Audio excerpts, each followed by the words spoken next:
Welcome to the Army Empire Podcast, your go-to podcast for insightful tips on investment strategies, entrepreneurship, and all things money matters. Join Bernard Alerte, your guide on this journey to financial freedom. Each episode will dive into expert advice, practical strategies, and inspiring stories to help you take control of your financial future.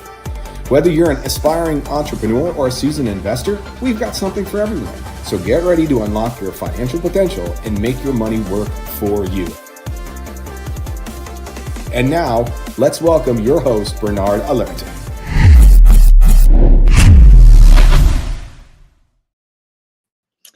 Episode 59. Yes, absolutely. We're excited. Oh my gosh, time's flying. Wow. Isn't it crazy, Bernard? It is so crazy. Every time I choose, oh my God, episode 59. And it's just amazing what's happening and the response we've been getting also, which is incredible. So we're excited about It's this. beautiful. And you know what's even better is that you keep layering these topics and it doesn't feel like we're being repetitive at all. Yes. Which We is why try our best to give more, just to get as much information as possible and different ways to communicate, and sometimes right time. It's just wow, it's just amazing. We still have so many more that we want to cover. Yeah. So listen, Yeah. we're here every Tuesday at 8 o'clock. If you're watching us on Instagram, say hello. I see you guys over there slowly jumping on. We're on YouTube. We're on Facebook. And we love jumping on here every week. I am the apprentice. I am the student, just as you are the viewer. You are that are watching. Hello there that are watching. And we're learning from our financial advisor, our financial coach, Mr. Bernard. And listen, every episode is amazing and you never know what he's going to bring. I don't even look at his slides or what it is that he does. I only do the topic slide. That's the only one that I look at. So share with us, get your paper and pen, get it ready because we always take notes. Let's go. Timna's saying let's go on Instagram. We're ready. So what is the topic for today, Bernard? First of all, before we get to the topic, today is Veterans Day. So I just want to wish all the veterans happy Veterans Day. We are the Army Empire Contact, so we're big supporters of the military. We have family military, teammates are military, so appreciate everything, the sacrifice they do for us to have the freedom we have. We never want to take that for granted. So on, and also we have some special, we want to talk to them afterward towards the end of the podcast that we're doing. Ooh, that's awesome. Yes, thank you guys so much for your service. Fantastic. That was good. Yes, absolutely. Topic we're going to talk about is people ask people, because one of the questions we get so much is like, where do you find the money? But no, I don't know where the money. People don't realize sometimes there's money available. They don't realize money available, especially I want to save, invest, getting out of debt, and different goals that, because we talk about different goals that a lot of families have. That, well, where do I get the money? I mean, where do I find the money? Right. So we wanted to go over some, not all of them, but some ways that people don't even think about where they can find money to either invest, to pay debt, or different things like that. So the topic is 16 sources of cash that you can find. Where is the money? Where can I find the money? Right. Okay. Let's talk about it real quick, especially right now, people like holiday season, people getting stressed out. They think, how am I going to get gas? How am I going to get this? Right, that's another thing. So we're gonna talk about 16 sources where you can find money to save, invest, or doing things that's needed financially that you can have. Right. My husband says, "Tell me, coach. Tell me. Yeah. We want to know." Absolutely. Right. If you look at the first slide, one of the first things that people think they find money is the tax refund. Okay, and people and it's the craziest thing. People get so excited, especially during tax. Oh my gosh.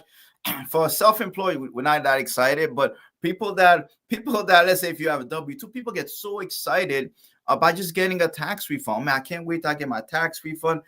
And let me share some with you guys. And one of the biggest thing when people get a tax refund, they think it's applause, the government's giving me money. It's actually the opposite. Here's what a tax refund actually is. Okay.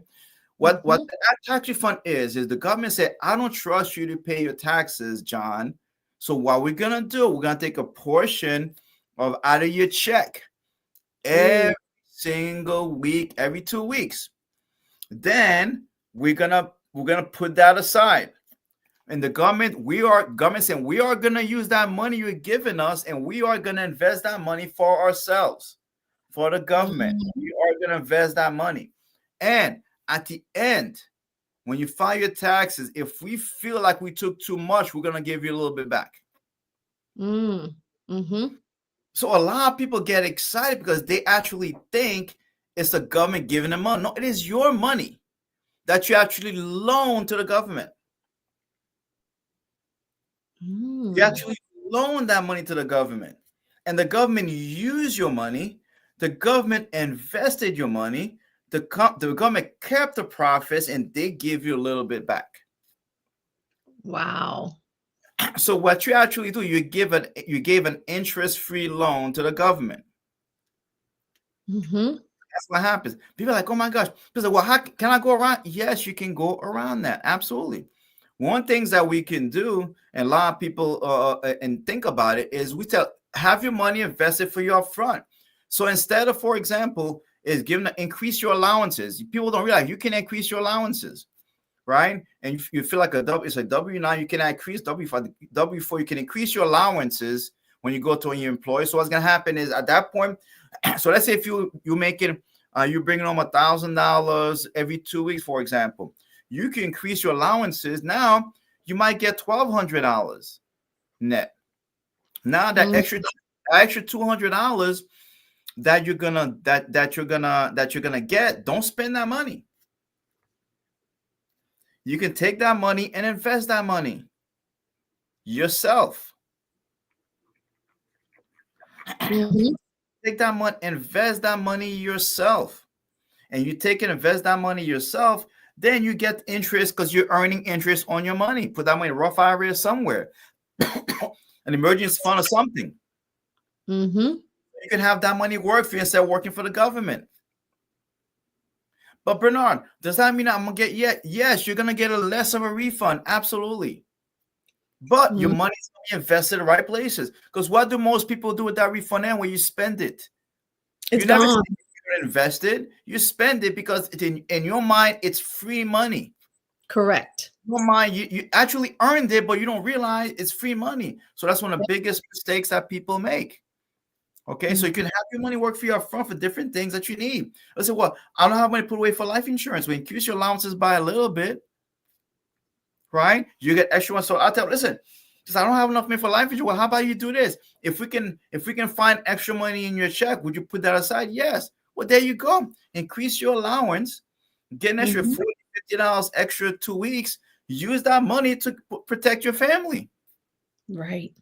That means you might get less a refund, but your family's protected. Mm-hmm.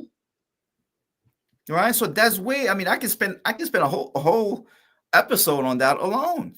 Just that, yeah. Just that alone, right? That's one way to do it. The second one, forgive no, it's the same slide. I'm sorry, the same category.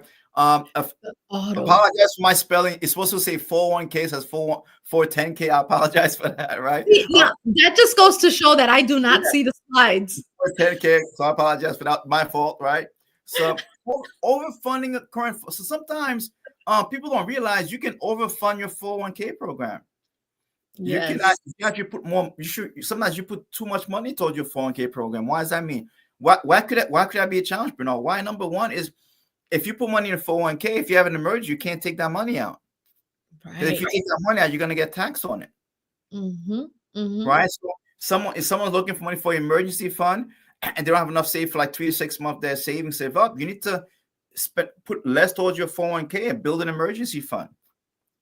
Mm-hmm. Build your savings, right? That's one way to do. Or put some of that money in a Roth IRA. Because sometimes, because the 401k is future money.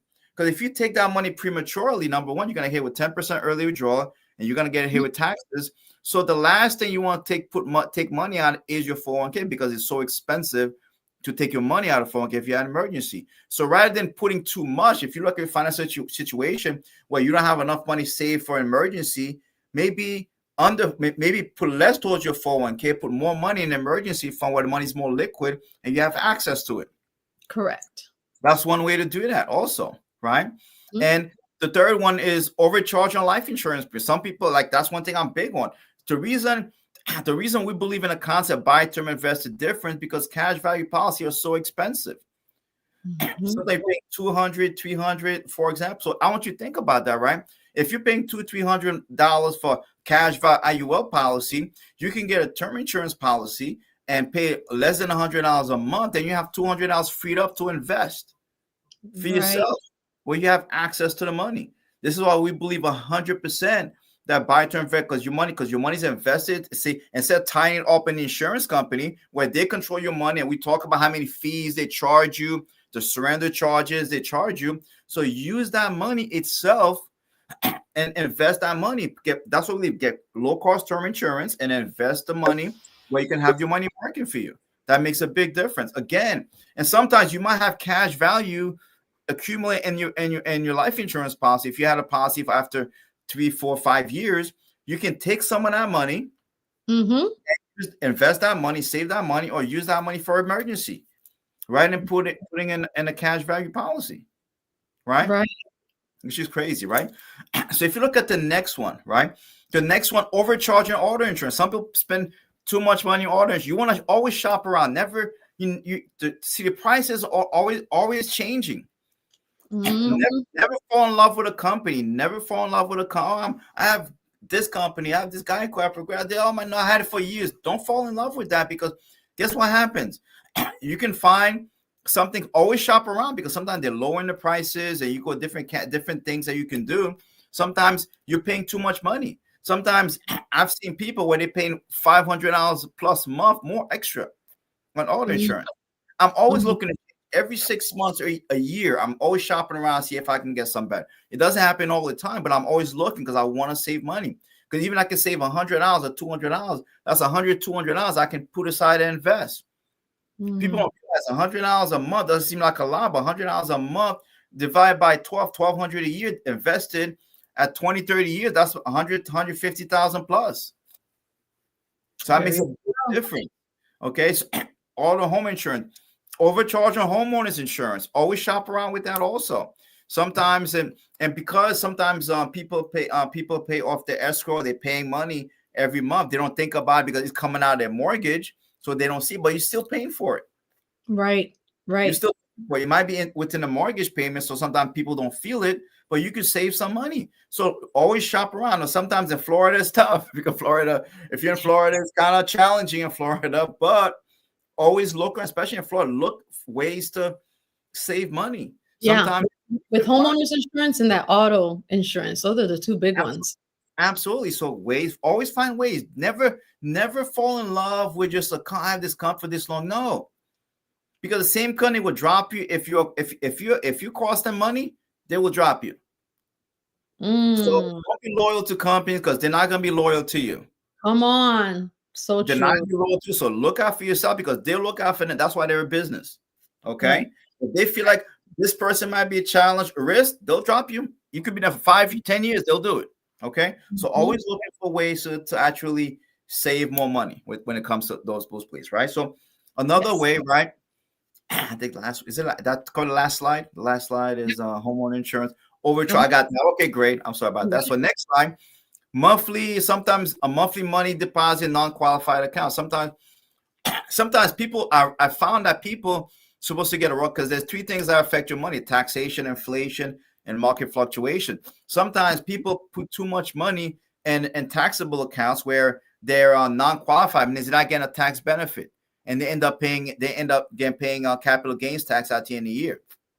Okay, so I have people sometimes might say I have a mutual fund, and then they're putting $800, a lot of money towards investing towards a mutual fund. But what happens is, great, you're earning money's invested, but there's something called capital gains tax. So as you earn money, you will pay capital gains tax on that money. And over a period of time, that erodes some of the returns. So if you can be able to put as much money possible in a Roth IRA, for example, or a tax deferred account, that can save you some money in the long run. So there's people say ways you can put money towards your future, right?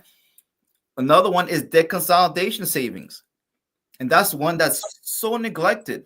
Sometimes so many people, they have debt, they get debt consolidation. They might get a home equity. They might refinance, put all their debts together, but they never do anything on that debt.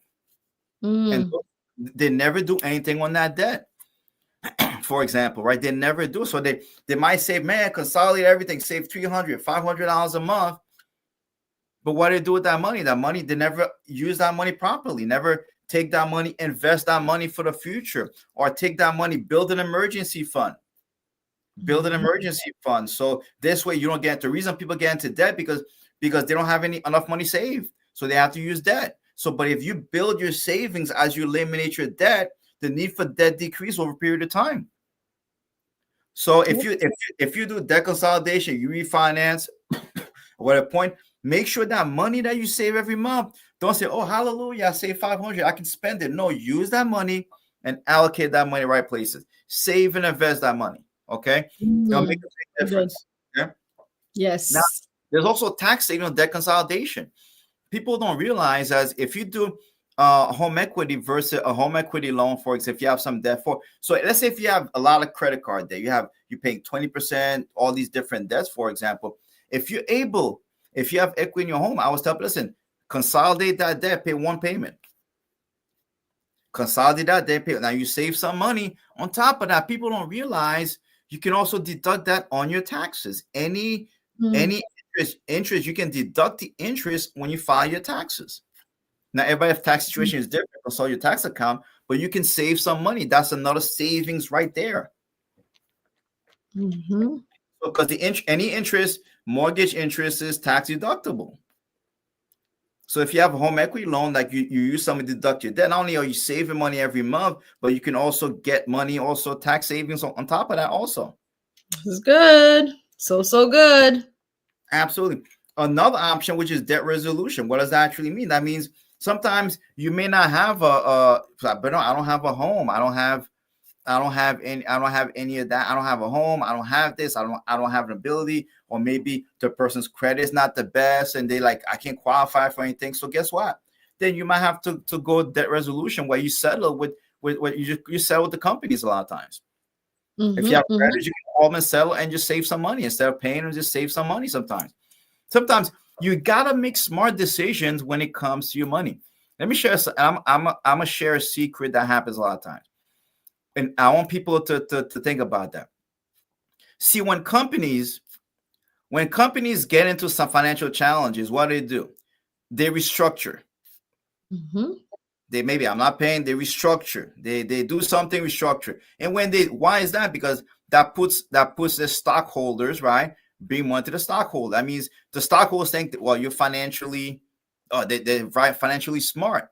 See what happens? Why is it when a company is restructuring their debts or something like that, right? And they're called, man, they're being smart. But when an individual does it, they're called deadbeats. Come on, that's so good. We have to restructure. That's right. Why? Why? Sometimes you may have to do that. Sometimes someone has too much, it's not enough money, have too much debt. Settle some. Listen, people don't realize you can actually call and settle debts and settle them. Pennies on a dollar. I'm sharing a secret. Pennies on a dollar. Because here's what happens. Let's say if you have a debt with this company, what they do, they sell it.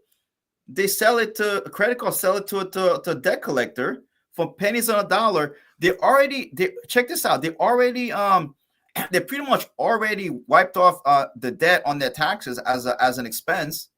Yeah. So it's not liability for them anymore. At that point in time, the creditor, they want to get some money, so you can settle with them. You don't have to pay full. It's smart. Right.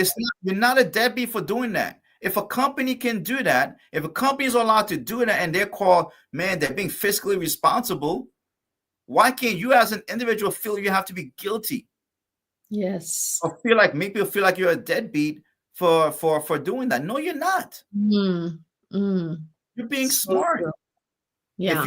Sometimes that shouldn't happen all the time, but if your situation might be tough and it doesn't make sense, yeah, we've done that. So I'm like, listen, no, that makes no sense.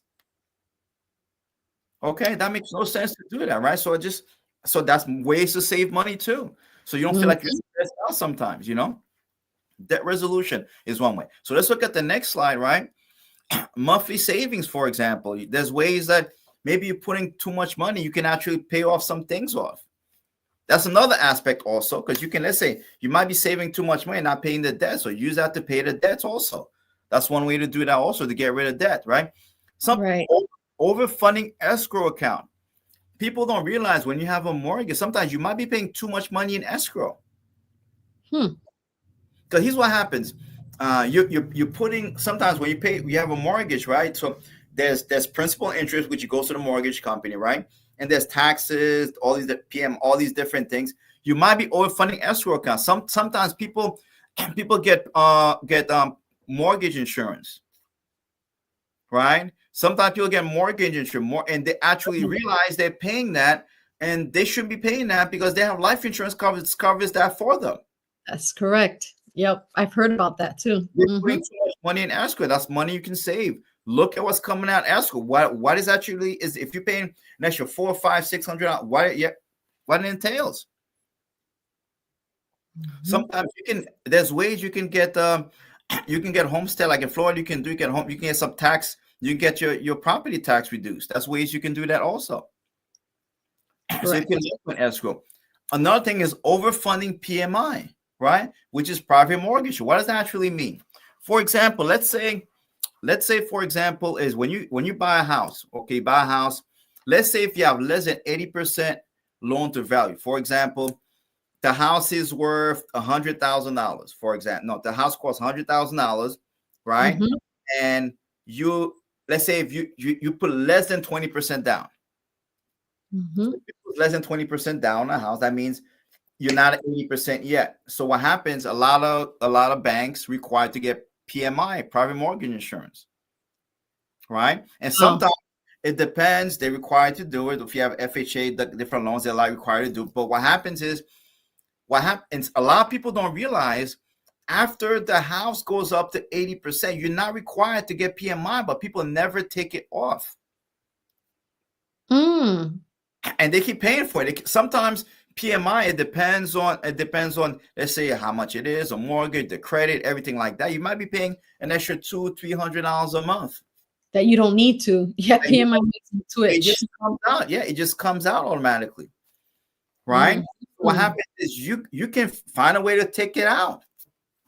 Yeah. Sometimes you can call the bank and out of your own pocket, you can get like an appraisal or something like that. Listen, this how much the house is this much right now. It's more than 80%. I shouldn't be. And some banks will do it. Some bank might require you to refinance to take the PMI out. So you have to see what makes sense because interest, you might have a low interest rate, interest might be higher. So you have to see what makes sense. But some banks allow you to do that. So you need to check it out, see if you're able to do that. PMI, I'll save some money. Sometimes overpaying debt. Yes, overpaying debt. Sometimes people put too much money in their debts. And you don't save any money. That's why I always tell people, don't pay. Look at your financial situation, do an analysis. Because sometimes people say, I want to get rid of debt. And you have $1,000 disposable income. You think, I'm going to take that just to pay off all the debt. Then you pay off all the debt. And guess what happens? You get right back into debt in the near future, just like that. Because you don't have it's like being when people are like laser focused on just this one task and this one goal, that they forget that they should be also saving, that they should be also investing, that they should be also. Absolutely. So instead of paying $1,000 for debt, take $500 and $500, right? Save $500, put $500 in debt. So as you accumulate money, your debt start going down. It's not going to go like this that fast, but start going down as you accumulate money. Then eventually what happens? You have money saved. So and that debt keeps going down. Eventually what happens? You have an emergency, you have cash. Versus if you just pay off all the debt, then emergency happens, then you get right. Only option you have is debt. You get right back into debt again. So good. That in itself is just an episode right there. Absolutely. Paying too much debt. And sometimes build your financial house. I heard people tell, listen, I can't get life insurance because I have too much debt. That is not smart. Because something happens to your family's going to inherit your debt. That makes no sense. Yeah. So this is a big gold nugget for sure. So I'll tell people, why are you paying off the debts? See, life insurance is the only bill that you give yourself that pays you back in the future. So good. So good. I can't wait till I could put Instagram comments on here because you're getting some comments on Instagram. Amen, coach. This is so good received. Excellent stuff going on here. So don't pay too much debt, make sure before you pay debt, make sure your life insurance foundation is taken care of. Make sure you have emergency state, then you can attack the debt. Mm-hmm. That's the right way. We did episode on building your financial house the right way. So sometimes don't overpay debt. Mm-hmm. Don't overpay debt at the same time, right? And I can spend a whole episode on that too. You know, people paying too much money down on the house, paying too much money down to get in the car. People don't realize that every $1,000 you put down on the car only reduces your car paying about $20. Isn't that crazy? Yes. So if you put $5,000 down on a car, you saved $100 a month. Whoopie-doo. Big difference. And now you're out of $5,000. If you have an emergency, guess what happens? You have to use credit cards because you're out of $5,000. That makes no sense. No. So you try to save $100, you're gonna pay a lot more in credit card interest if you have an emergency, if anything else. Yep. Little things like that, overpaying on debt, right? It's a challenge, right? So if you look at the next slide, right?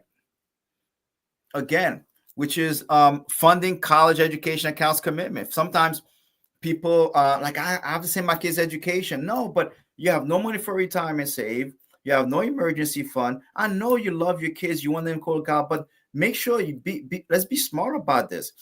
Again, build your financial house. For example, take care of life insurance, take care of emergency fund, emergency savings, right? Short-term accounts, pay off some debts, put money towards your retirement, then you fund your kids' education.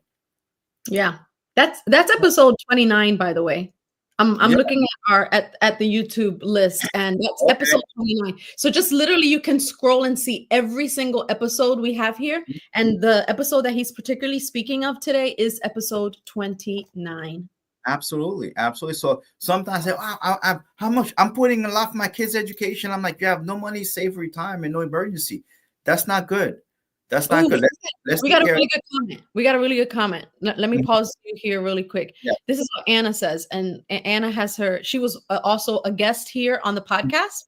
Mm-hmm. And check it out. It said, here's a fun fact that the PMI on conventional loans doesn't protect you. It protects the lender. It's designed to reimburse the lender if you default on the loan. And here's the twist. Once you've built 20% equity in your home, you can usually request to have it removed, which can save you hundreds of dollars each month, which is exactly what Bernard was saying. And she just confirmed it. This amazing work here that we have. We love you, Anna. Thank you. Thank you so much, Anna. Thank you so much.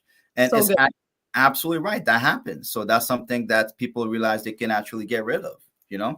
Mm-hmm. Right. Crazy. So again, another way to save money, which I love, is lower tax by having a business. Get a 1099.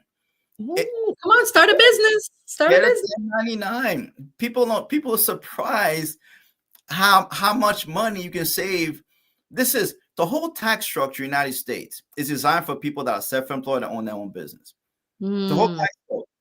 Understand when it makes no sense. If you work in W-2 right now, listen to me, and I'm saying with love. It makes no sense for you not to have a side business, get involved in something that can just for the tax purposes alone.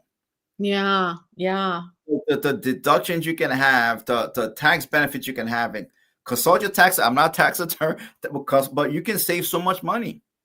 Mm-hmm. Right? Think about people lease cars. See, if when you have your own business, you can deduct part of the lease on your taxes. How much money does that save you? Thousands. Yeah. Thousands. Be able to do that, right? Another way is reduce your living expenses 5 to 10%. That can save some money also. Average person pays sometimes I just go into right now. I mean, I'm going to right now, even my own finances. I'm looking right now. Every couple of days, I don't realize I'm getting those Apple Pay, those things like 20, 30, 50, 10, 20. And it's driving me crazy right now. It's like, before like, it's not that much of a big deal. Now it's really annoying me because I'm realizing I'm paying because I have subscriptions here and there, right? And sometimes they're going up. And you don't realize, I increased it by $1 or $2 this month, $1 or $2, and you have 5, 6, 7, 8 of them. Now you're paying $20 extra, $30 extra. And right now, I'm like going through everything right now, just deleting so many apps, so many things that I'm not really using, don't necessary to use. You'd be surprised. Reduce living expenses, right? Sometimes things that you spend, like cell phone, things like that. Find a plan. Always, even your own carrier, go back and see they can save you some money. Yeah. So if you save by 5 to 10%, it makes a big difference. Because average person, if you're paying $2,000 monthly living expenses, right? And I can spend so much time on that. I can spend doing the dinner, different things like that. So there's so many things you can do, right? Again, the last one, let's talk about tax savings from retirement account. Sometimes you can get some tax benefits. If you have a traditional IRA is one way to do it, a SEP IRA, because you can deduct money in your taxes. You can fund out those IRA, and at the end of the year, you can deduct it and get money back. So right? And there's so many other options that you speak to your tax attorney about that thing you can think of, because everybody's situation is different.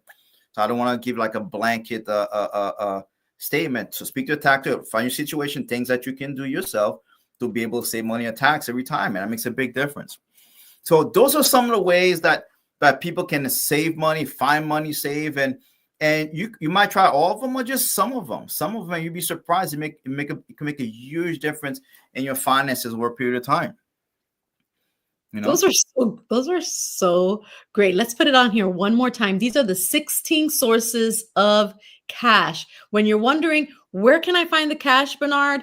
He literally listed 16 ways that you can comb through and find that extra dollar here and there, and that accumulates and it adds up. If you do all of them, you might do 5 or 6 of them. That's 16. My 6, 7 apply to you, and you'd be surprised how much you can find. Right? Yes. Okay. We had this. I'm surprised. This is a really good episode because we're getting a lot of questions and comments.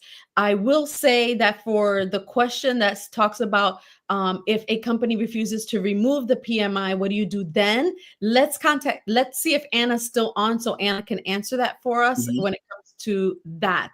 Derwin here says, I found out putting my phone in a business account gave me great advantages. Big difference. It makes a huge difference sometimes, right? Save somebody that way too, right? Listen, I'm over 50 right now, 54, and we got this thing called AARP, which I can't stand. I don't know why they send it to me, but it's they give you that, and you can save some. I think Pastor mentioned that this Sunday too. As he said that, I was like, yes, I know exactly what you mean. I get it, but there's different things you can find that save some money and make a big difference, you know. I love that. Excellent. I see some folks are following us on Instagram as well. It says somebody started following us. That's what we want you to watch these episodes, but we want you to subscribe to the YouTube channel if you're watching on YouTube, and we want you to follow us if you're on Instagram or on Facebook, that you hit that follow button, so that way you always know when we are live. Anna, that's going to be it's on YouTube. That's why I'm saying the question here.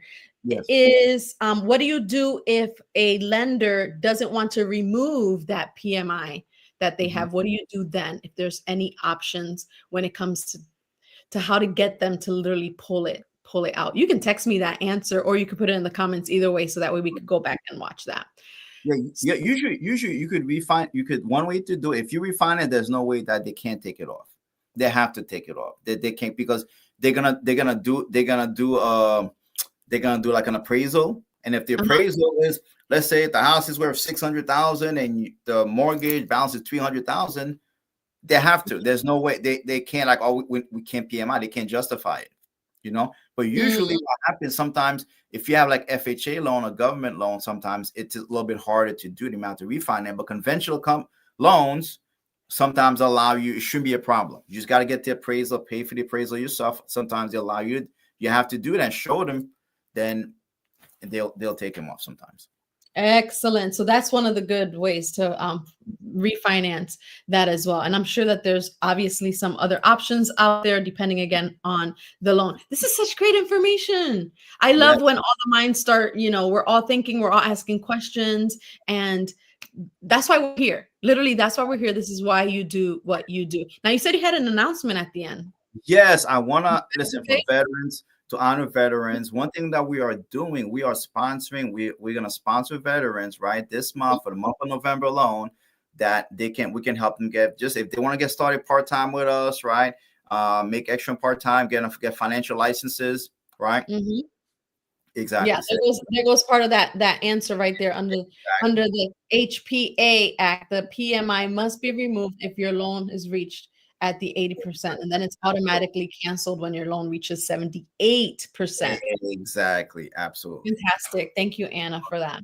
Thank you so All much. right, so let's go to this veterans announcement. Yes, we're actually gonna sponsor. It's like usually just to get a license in the financial field, like life insurance, it costs sometimes $2,000 in some states to get a license, to get all these licenses, right? Mm-hmm. And while we're doing it, we're gonna sponsor veterans for only $25.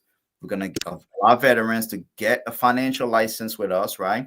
Allow them to do that part-time. They can do it part-time, and on top of that, not only that, but their spouse also can get stuff for $25.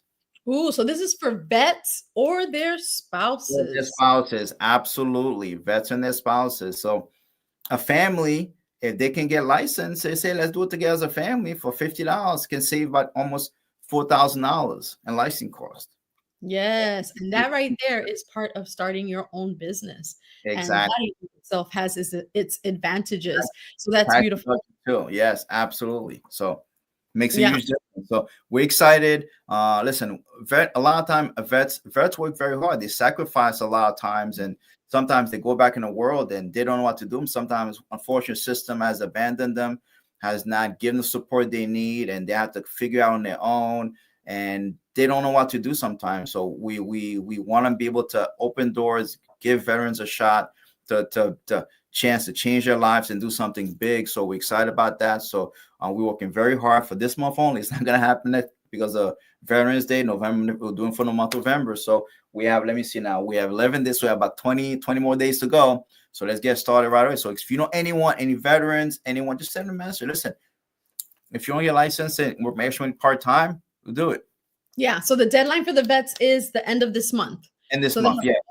All of November. So we should probably create a slide for that so that way we can post it, but not only post it here on the Army Empire podcast, but that I could post it and some of our Emerge community can post it and let folks know that this is what's happening.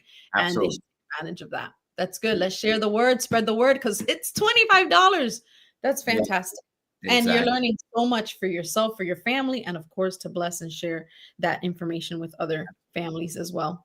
Yes. Thank you, Bernard. This was a really good episode. Thank you so much. Thanks everyone that's watching. Hope it helped out, and let's do something exciting. Yeah, this is going down in the books. Very good. Yes, it is an awesome opportunity, folks. Y'all want to take advantage of this. Whether you're watching on Instagram, YouTube, or Facebook, jump on this. Do not wait. Be a person that says, "I'm going to make a decision. I'm going to commit to it, and I'm just going to do it." And you take the first step, but then you don't do the rest by yourself. Bernard is going to be by your side throughout the whole time with training and all the things. All right, and coaching. Thank you so much. Have a good night, guys. We will see you again next. I appreciate you guys. Take care. Right here next Tuesday. That's right. Tuesday, we'll meet right here. Bye, guys. Thank you. Have a good one. Bye, Bernard. Thanks for tuning in to the Army Empire podcast. If you enjoyed this episode, don't forget to subscribe and share it with your friends. Join us next week for another exciting edition. And until then, keep building your empire.